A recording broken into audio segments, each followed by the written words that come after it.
So if you wanna rock around the clock, then come with me to the New East Block.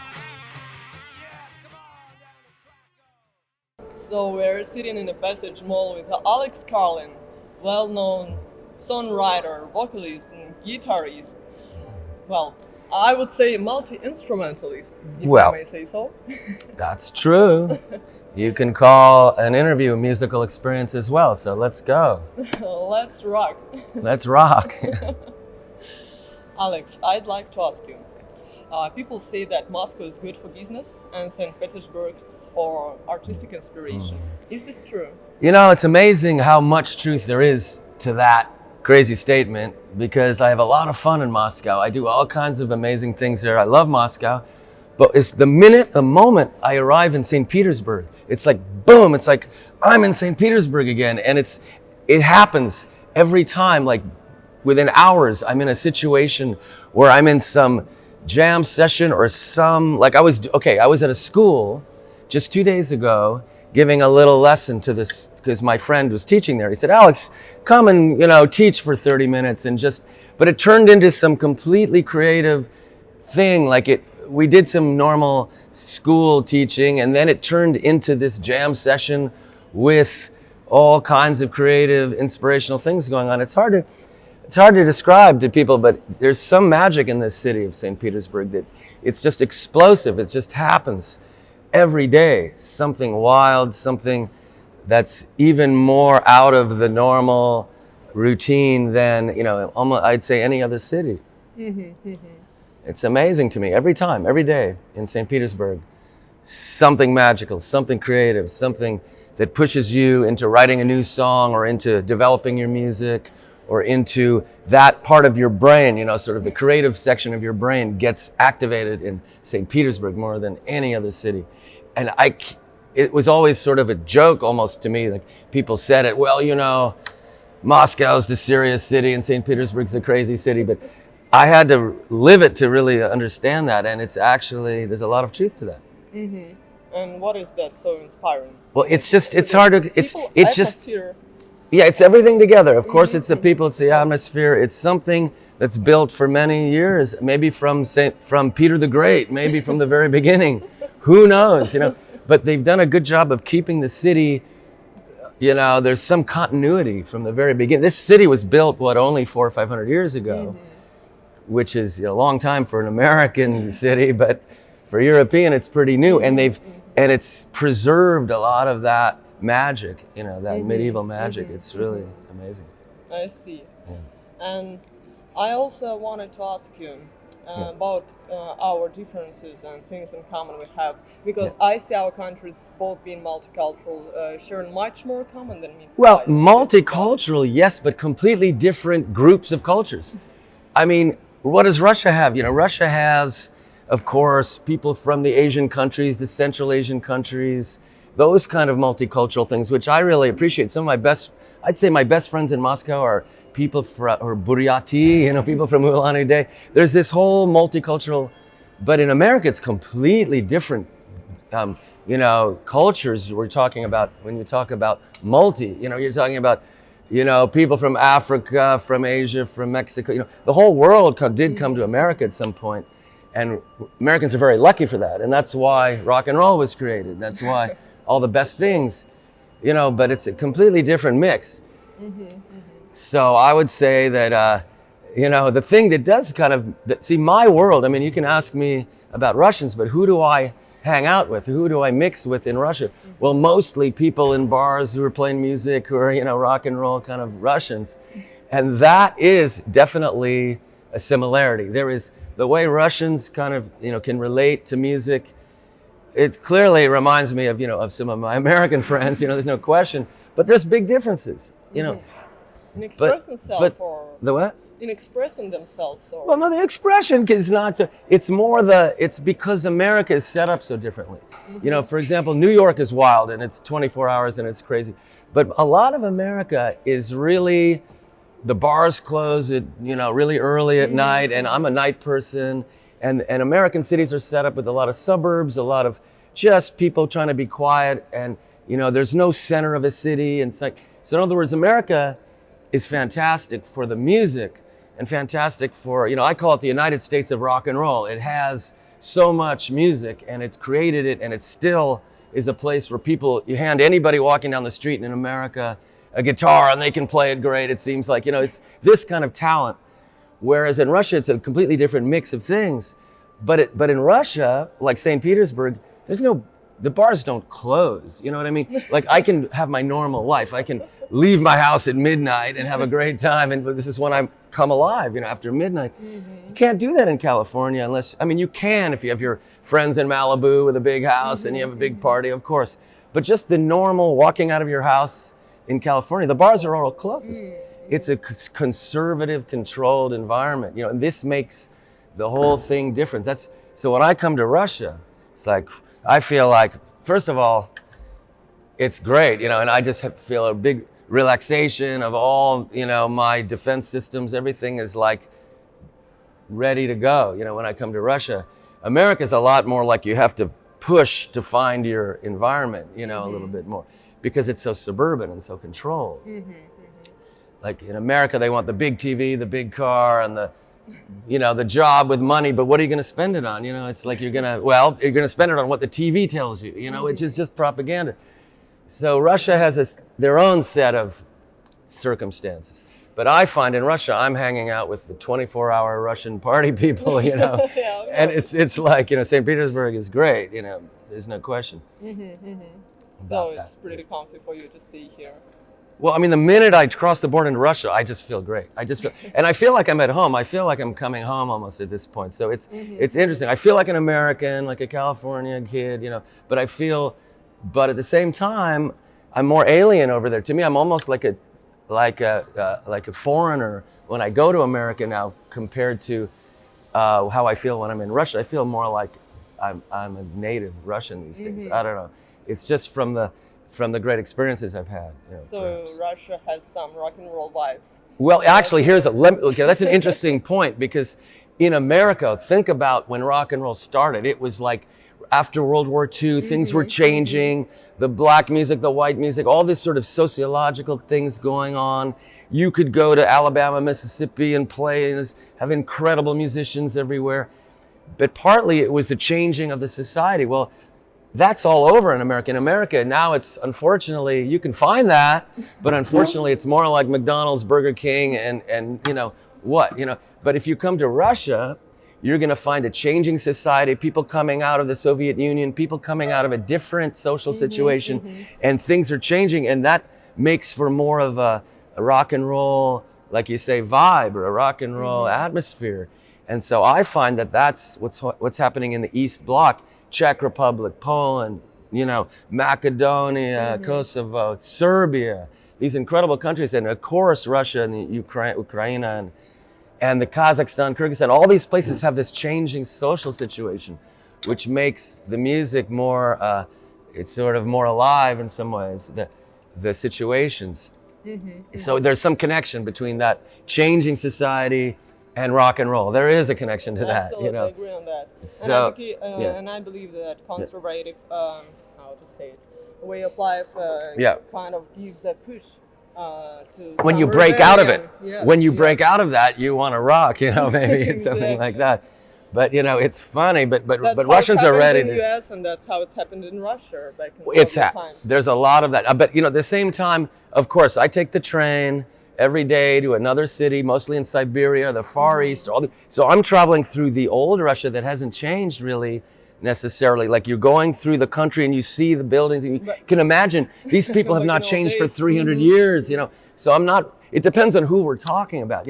But every city will have a rock club or a bar or something where the people who do love, rock and roll or AC/DC or the Ramones or something, or Victor Tsoi, they come together. And there is a common thing, For example, there's a Harrods pub. They have pubs in every city of Russia almost now. And they're sort of an oasis of rock and roll. This pub called Harrods. It's some genius guy in Irkutsk created this. How McDonald's has franchises, but that's evil to me.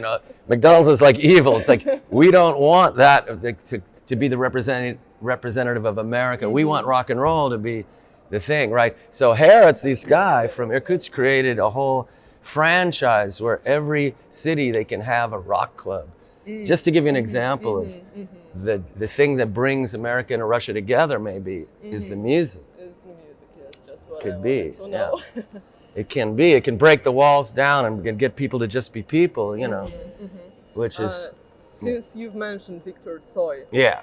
I'm curious. He's from here, right? Absolutely. I'm curious about your opinion on Russian rock since it's pretty young in comparison with American one. Well, I mean, it's a completely different thing, you know. It's like... Yes. And it's not something classy. Well, I mean, the thing about when Russian bands sound Russian is when I like them. You know, if they want to sound American, it's probably not the best idea. You know, well, I mean, you can do it, but it's not necessarily in their blood. Like, you know, but there's a lot of great Russian bands, like who have this sort of gypsy or Eastern European melodic kind of driving thing that has these different kinds of chord progressions and different kinds of melodies that I find really inspiring and have a lot of energy. And Viktor Tsoi is his own style. I mean, he's a very strong poet and a very strong, you know, he's got his kind of rhythm and his kind of his mood, you know, and he sets the mood right away. You know, it's Viktor Tsoi, and he talks about things that Russians want to hear about. You know, he has an incredible communication with Russian people. I know people who just love him so much, you know, and I do too. You know, I think he's definitely a great musician, and he was an actor, and he did all this great acting stuff, and he had a way to put forward his image, you know, really good. I think I'm a big fan. I used to say Viktor Tsoi, my Geroi, you know, because he's really, and I recorded his song Mama Anarchia, which I think Mama Anarchia is an all-time great rock song. Any band in any country could do a version of Mama Anarchia by Viktor Tsoi, and it would sound like a hit. You know, it's like, it's got a perfect melody, it's perfectly constructed rock song. So, you know, if you talk about worldwide historical hits of rock and roll, the Beatles and, you know, whatever you want to say, Viktor Tsoi has one. You know, he's got one right there, and there's no song better than Mama Anarchia. You know, it's at the top level. Really. I see why you like it, actually. I think so. So you value the lyrics not less than music? No, all of them. You know, it's funny, like American rock and roll, that you have to understand, when we were growing up as kids with American rock and roll, the lyrics were the last thing. It's like, I mean, there's certain songs where the lyrics are important, but generally speaking, it's the music and it's fun and all that stuff. But you come to Eastern Europe, I was touring in a lot of countries in Eastern Europe, and one thing we noticed when we were in our van in like Poland or Czech Republic or Slovakia, when you come to these cities and they almost come up to you and they say, "What is your text?" Which means, where are you at, you know, politically or, you know, such. It was like they want to know, what is your text? And it's like, in America, you would never say that. It was like, what do you mean? I mean, what do you care? You know, we're just rocking, you know. But in the Eastern Europe, it's like, well, where do you come down on these positions? Or, you know, something like, because it was part of their struggle, you know, I understand it. But it's a very different perspective on rock and roll. It's in America, it's much more for fun. Yeah, it's more about partying. Yeah, more about partying. Thinking. It's more about, the thing is that, you can have those things, but it's on the side. You need to relax sometimes. It has its own place, but it's, you know, Bob Dylan can be wonderful text, but he's also not too serious. You have to understand, it needs some kind of sense of humor. Bob Dylan has a great sense of humor, but he has a lot of words and a lot of serious stuff you could interpret. But he's not just seriously pontificating about something. You know, he's making interesting, you know, text. He is. So talking about differences, Russians seem to be more strict, more serious. Yeah, well, that's the thing. See, I don't really have my style of rock and roll, or what I enjoy is definitely closer to the fun side in terms of, I'll give you an example. Like, there's certain bands that are just perfectly not too serious and not too comedy, but right in the middle. For example, AC/DC. Their lyrics. Ozzy Osbourne, you know, Motorhead, the Ramones, the Beatles even. There's a sense of humor. It's not too serious, but it's not too like a joke, you know?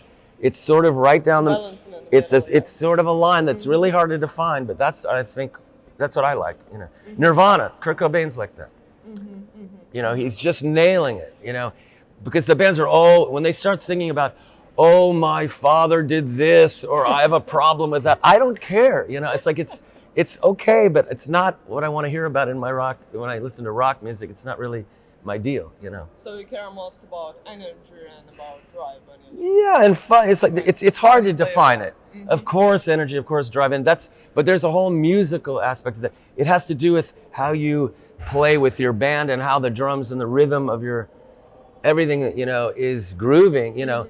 And Americans were lucky to grow up with, you know, black music and country music and the whole thing that happened in America with all the musicians from Mexico or wherever they came from. There's a whole group, a whole mix in America that happened in the 1950s and 60s that gave all the Americans this fantastic musical, you know, concept that you just get into your blood without even knowing it. You know, Eastern Europe is a different mix, you know, but America has this drive, there's no question about it, you know, from that powerful musical, you know, history.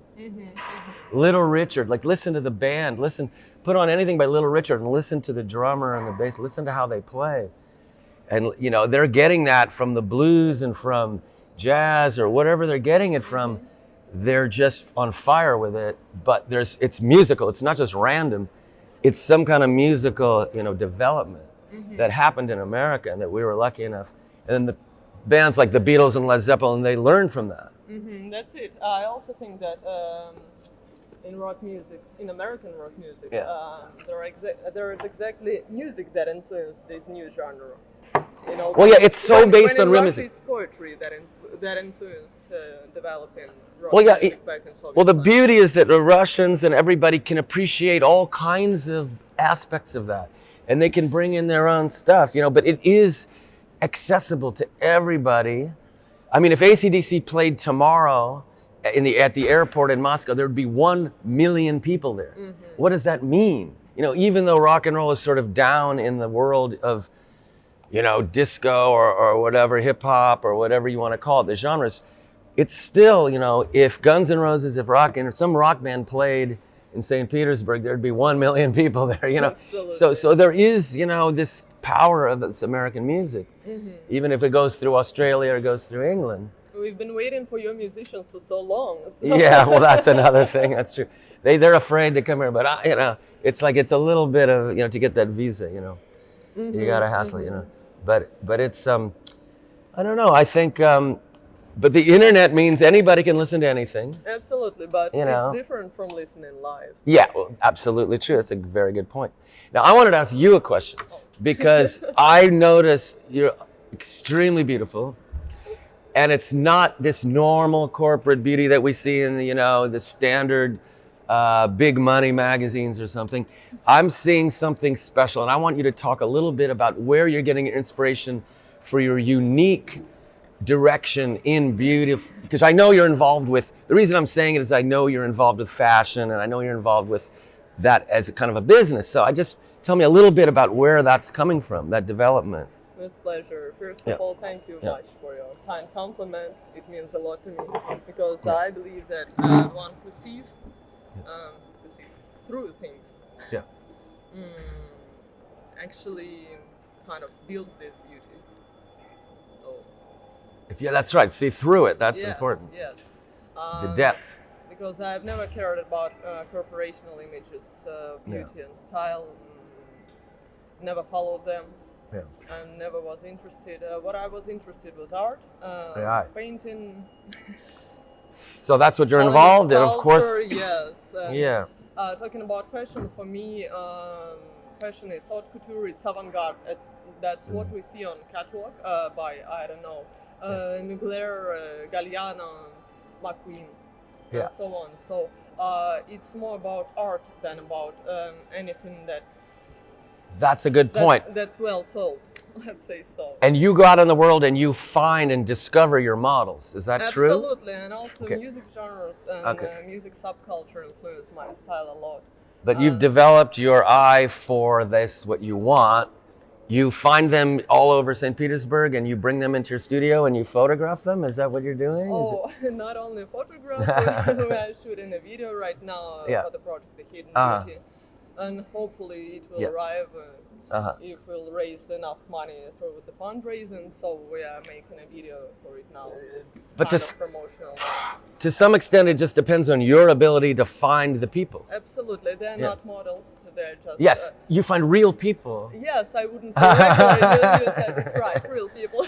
And then you go- Absolutely out of model. And people. then you kind of develop them a little bit. Yes, with yes, your team. Just make them shine brighter. Right, Because very they good, already very good. have that shine inside of them. Very good. Wow, wow. And they, And- I'd like to show Yeah. that models can be pretty Yeah. intellectual. That Yeah. it's more than just some, I don't know,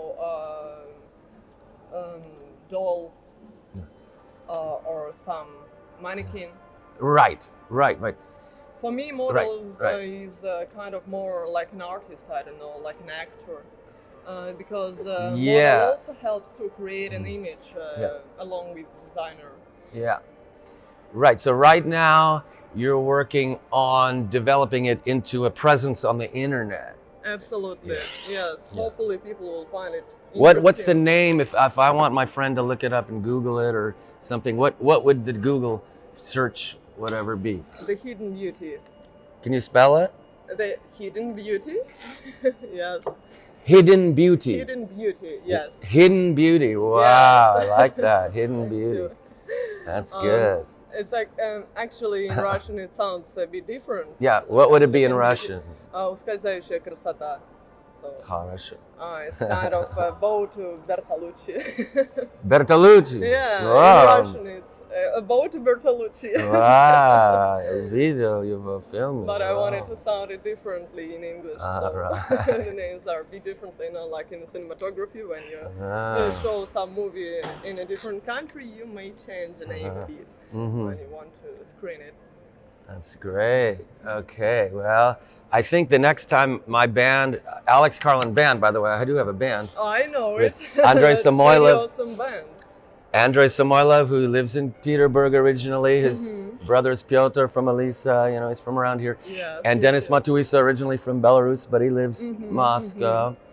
So the next time we play here, maybe, I don't know if there's any way we can combine our forces, but if there was a correct venue like Jagger or someplace where you could do a little presentation, we should look into that, for the future, or at least minimum for a awesome. video приглашение, a video invitation, we could maybe do something. That might be really That nice. would be awesome because Yeah. I want the show to be more Yeah. cinematographic. Than Right. So let's not forget that. Okay. Be And I great. like to see a different, how to say it, art spheres intermingling. Mhm. So music, Yes, dancing, yes. juggling, performing, modeling, anything. No, it's really good. So let's see. Where are we at now? Where we are? Where are we at? Where we are? We are in St. We're in Petersburg. St. Petersburg, yes, in What one i- of the oldest malls of the city, where Dostoevsky Really? performed. Yes. Who yes. performed? Dostoevsky. Fyodor Dostoevsky. Dostoevsky Yes. was reading here? Yes. No. Yes. and Like reading his poem or some kind of short Mhm. story or Yes, something? Yes, yes. That's amazing. I love Not that. only him, but well, Yeah, but Dostoevsky Among is, it's to me, nobody you know? better. Yeah, I love Dostoevsky. Yeah. and now Wow. I see why he likes Like he might have been St. standing Petersburg, because standing he's- on this spot, like to people down. I'm not sure Yeah, where okay. exactly he was Doesn't standing. matter. I know that on the third floor there used to be flats, Oh, living rooms. Yes. that's interesting. Yes, Wow. there was bank and a mall and flats, and Wow. theater. Well, it's still there, but the lights are Yeah. off now. So yes. I like to walk There are around- No place today. I like to walk around St. Petersburg as if I'm Raskolnikov and following what I read in the book. So you you know. followed his. Well, a little bit. In that character does come alive for me, definitely. Raskolnikov, Rodion Raskolnikov. He reminds me of an American too. In some ways, I mean, he just has that story. Is so modern in a sense. I mean, it surpasses the 19th century, definitely. Absolutely agree. It's unbelievable. I believe that's why it's so Yeah. popular Yeah. nowadays. But this whole city has still got the 17th, 18th, 19th, 20th. It's all alive here, you know, which is interesting because, what can you say? Like, Russia, for me, is kind of this amazing thing. But I'm going to go next week. Actually, day after tomorrow, I go to Murmansk. My band has 3 concerts in Murmansk. And then after that, it's Chita, Blagoveshchensk, Birobidzhan, the Jewish Autonomous Region. So, I'm ready to go. It's like 13 time zones. I don't know how many time zones now, but so it's an adventure. The adventure is always in Russia. What I wanted to ask you, most of all. Oh, okay. What firstly inspired you to visit Russia? Wow, there's an actual. Interest? Well, I mean, it's always been since we were kids. The Russian kind of the evil empire of mysterious, beautiful Evil women, empire. and in American TV and American movies, it's always the evil, the dark side, which is attractive to everybody, who's a rock and roller, And so that always was in the back of my mind. And I always liked the sound of the accent if I saw, the Russian woman on the movie, The Spy or something, Spion. And then it sort of built on, the coolness of the culture. But then what happened was I was in Berlin right before the wall came down. And I had a chance to come to Moscow in 1989 for a week. And I had an acoustic guitar, and I asked the taxi driver where I should go play my acoustic guitar, and he took me to the Arbat. And one thing led to another. We had 7 days where every day we played music. I met the same people every day. We turned into kind of a group of friends, and people would throw us money, like rubles, which we collected in a bag. And when the sun went down in 1989, there was no light. There was no anything if you didn't know where the private club was, if you're just a normal person. So we took our money and went to the Hotel Belgrade and gave it to the girl working there who disappeared and came back with everything for a kvartirnik, like vodka, bread, fish, and, Konstantin, you know what I'm talking about. And then we took it to somebody's kvartira, somebody's apartment, and we had a party all night. And then, we were just having a fantastic time every day and every night, playing music, meeting people, having incredibly interesting people, meeting on the Arbat. People who told me, oh, yes, I just go to a monastery and listen to the bells all night, or something. Just people saying, but in some accent, So it was very interesting. And I fell in love with Russia really immediately after 1 week. And then what happened was that week of playing on the Arbat led to the next step, because I was back in San Francisco, and there was a theater group called the Harlequin Theater, Arlekin. And the boss of the theater was Sergei Makonyan, and he came with his number 1 actor, who is Oleg Bernov. And they came to San Francisco because they had a crazy group of theater people, a crazy theater group of like 40 or 50 people they wanted to bring to America. So they were talking to the number 1 theater in San Francisco that happened to be where my mom was the director.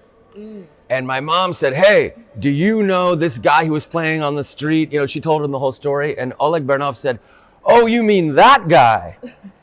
And he knew me. And that led to our meeting. And Sergei Makonyan invited my band to Soviet Union for a 6-month tour with work visas. We had our video on Dvazhdy Dva, Komerchesky Kanal. We had everything for 6 months. We went to, Ukrainsky SSR all the way. We went to through the Ukraine down to Odessa. We played in Kiev, Zhytomyr, Vinnytsia. We played in Nizhny Tagil with the huge concerts with banners of Marx and Lenin and Engels and everything. And then we played in all the way to Baikal. And we had this unbelievable 6 months in the Soviet Union. And after that, there was no way. I mean, I just knew Russia was the greatest place, but it took me a while to start coming back. But I did eventually. So you already knew that you'll be coming Yeah, I already knew I had to be in Russia. That was my main deal. I see. And maybe you have some most inspiring place here in St. Petersburg. Well, it's funny. I'm going there soon. I love Petersburg for inspiration, but there's one other city that I tell people, honestly, if they ask me, what cities stand out, really as being, like you say, special inspiration. And for me, it's Blagoveshchensk. Blagoveshchensk is unbelievable. Why so? It's unbelievable. It's like, of course, it's interesting because there's the river Amur with China on one side. It's interesting, but it's the people. Once again, it's the people. They have so much rock energy there. Like they have bike clubs, biker bars, and I'm playing, and everybody's for some reason is on fire in Blagoveshchensk. They're just on fire, and the people who organize my shows, the guy called Yuri Borodai, a really good friend of mine now. He's been organizing all of my activities there. He just does it so naturally and so smoothly, and everything just happens naturally, but with a lot of excitement and energy. And people, there's always a party and an after party and a party after that, in some place.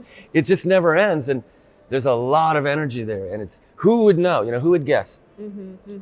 But Blagoveshchensk is a very special place. So that's your favorite city? I would say, but Petersburg might be, really, honestly, if I had to be in one place, it would probably be Petersburg. Well, it would probably be Petersburg and Moscow. I love Moscow. I love Sevastopol. I love a lot of places. I really love, so absolutely different cities. Still like them the same? I mean, absolutely different cities. There's the vibe, the culture. Extremely different. They all have their own completely different aspects. I really like, Vladivostok. I like Vladikavkaz. I like, but Omsk is kind of my home, really, because I have more friends in Omsk than anywhere, maybe. How can you explain it? Well, when I go to Omsk, it's like my base. On my social media, I used to put my home is Omsk. That was just what I put on VKontakte and stuff. Because so many great friends there. And when I get there, it's just like I'm just back home, and just everything happens around. We recorded there many songs in a studio called USSR Studios. And there was Sergei Usov and, with Schmidt. So our record studios and all I record everywhere. Right now I'm recording at Asinsky Studios of Valentin Asinsky in Moscow. It's just, I record wherever I am, but I'm just saying that Omsk turns out to be a real center for me. And from there, it's kind of the center of Russia. I go down to Kazakhstan, Kyrgyzstan. I go up to Surgut or Nizhny Novgorod. Exactly. We're moving around. The far, Dальний Vostok, the Far East, and then I go back to the Ural. Actually, I have a great manager named Nikita in Ufa. So Ufa, I have this sort of also a lot going on in the Ural, the Ekaterinburg, a lot of friends. So I'm developing a lot of friends in a lot of places, but it's natural. But there's a lot. That's the thing about Russia. It's so big. Since you know so many people from so different cities of Russia. But they all kind of move around too. It's sort of funny. It's like you'll meet people. I just met this great guy from Chelyabinsk, and from Omsk. They just moved here. So you just meet people that you first meet in the Far East, and then they're here in St. Petersburg living. But you're connected. And can you guess where they came from? Well, by looking at them, sometimes you can tell somebody from Khabarovsk. You can. Like Khabarovsk is a special place, and I have a lot of great friends now from Khabarovsk. You have friends everywhere in Russia, I assume. Well, that's what we're saying. It's like, what can we do? We don't want World War III, right? We want just Absolutely. Russians and Americans to know each other better. Really. Yes, and for some very short period we had pretty good relations. Yeah, for a couple of days. Better than nothing. Yeah. I think we can we can figure this out, Maybe we need a common enemy. Maybe like we used to have Hitler. Yes, maybe we can have Разрушение климата or some climate enemy. Helps, yes. Let's fix the climate, together. I don't know. We have to do something, or Iraq or something. I don't know. But somehow or other, I'm an optimist that America and Russia are gonna be really good friends. Hopefully, because I don't see any problem when I speak to Americans. I don't see any aggression. Oh no. That's what I'm saying. People ask me, what's it like in Russia? I can't think of one Russian who didn't like me because I'm American or something. It's never happened, I would be surprised if it did, yeah. I can't think of one time that happened.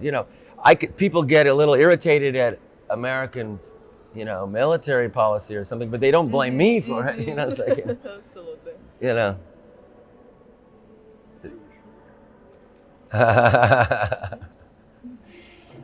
Should we wrap this things up here? Is it? Oh yes. How do we do that? I was sad that we have 15 minutes before. The whole place closes. Yes, before. All right, we're shutting down another bar. All right, I like that. We close all the bars, right? And then we go to the next one. Absolutely. So that'll be good. We can party all night tonight, definitely. I've got some friends. I'm not sure about guys. Come with us. We already have 3 or 4 friends who have been. We're gonna meet for the next party. Yeah, go down to Doomsky, Doomskaya. Oh, Go down to Chort Pabari or Banka Soundbar. I mean, notorious. Yeah, notorious places. So you like that underground vibe? And Yeah, of course. But that's I'm waiting for people to take me to the high class places, but we'll see. Maybe I'll wait for. Maybe I will do it someday. If we'll start with our project. But it always works out one way or the other. So nothing will shock you, at least here. Все, что не делается, everything. все, что не делается, делается к лучшему. You know our saying. I wrote a song with that Oh. title as well. I believe it. That's amazing thing that everything that happens is actually for the best. In some mystical way, it works out that way. That's a very optimistic point of view. So what does that mean? Yeah, it's I a believe Russian. that's It's a exactly Russian what spirit, helps though. you It's keep going. For Yeah, so it many keep- years. Yeah, but it's sort of an indication of the Russian spirit is so strong. Like they were not defeated by Hitler, by World War I, by World War II, by the Cold War, by Stalin, and the farms collectivization killing 30 million people.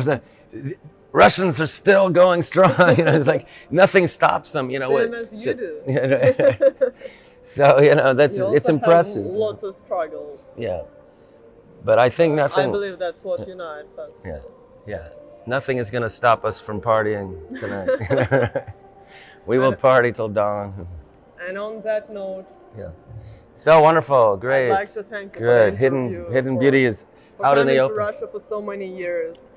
Yes. Well, For- where else? for Beautiful music you bring us. Oh, thank you so much. Okay. For the inspiration, of course. All For right. your positive vibes. All right. They spread all around. We can do it. Can do American attitude. Thank you so much, Alex. All right, конечно. Hopefully we'll soon meet again. Конечно. 100%. По-любому. And wish you the best of luck with your documentary. Взаимно. That's an awesome thing that you decided to shoot such a movie. That means a lot. Not only to me, I believe, but to many Russians. Like to be represented in some new way. Yeah, well, absolutely. That needs to be. Americans see only one thing about Russia. They see a picture of Putin, at a press conference or something. That's the only information they have about Russia. They don't have any information coming in. Mm-hmm. There's this zero information about Russia that goes to America. So we need to bring some more, anything, anything would help. And hopefully what we're doing with this interview or anything else. I believe that movie will be popular in Russia Yeah. as well, because we also we're making get a movie, so not that let's- much let's do information. it, yeah. Not that Reality much real show. information. Alex Carlin riding the Russian Rock-n-Roll Railroad to the next town. Let's go to Murmansk. Come on, Murmansk. You're going with me. To Murmansk? She's Okay, going with me, Murmansk right? it To is Murmansk. Let's go. Okay. Well, we're going for the tickets, I guess. I could see you, but you can't see me. My Shelby more, little girl, my heart beats for. You know that I adore how I wish you were mine. La la la la la la la la la la la la. La la la la la la la la la.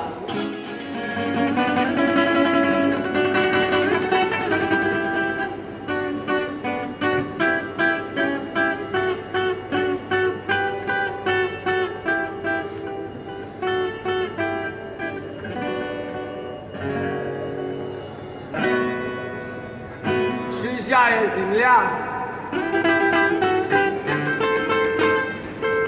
Достоевский, привет!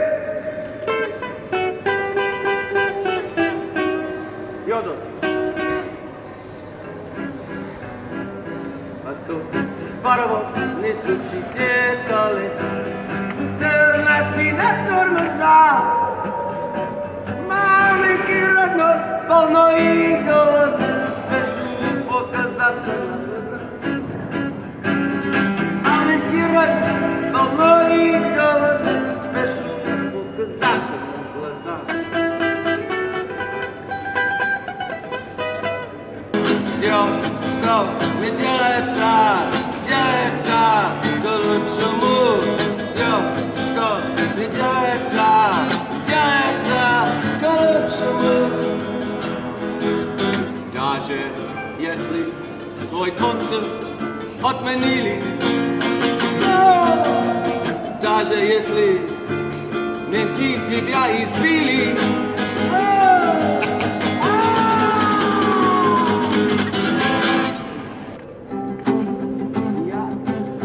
я так рад, что свободно живу я в России. Я так рад, что свободно живу я в России. Все, что тебе нужно сейчас, возможно, ты возьми. I'm so glad that I'm living in Russia today.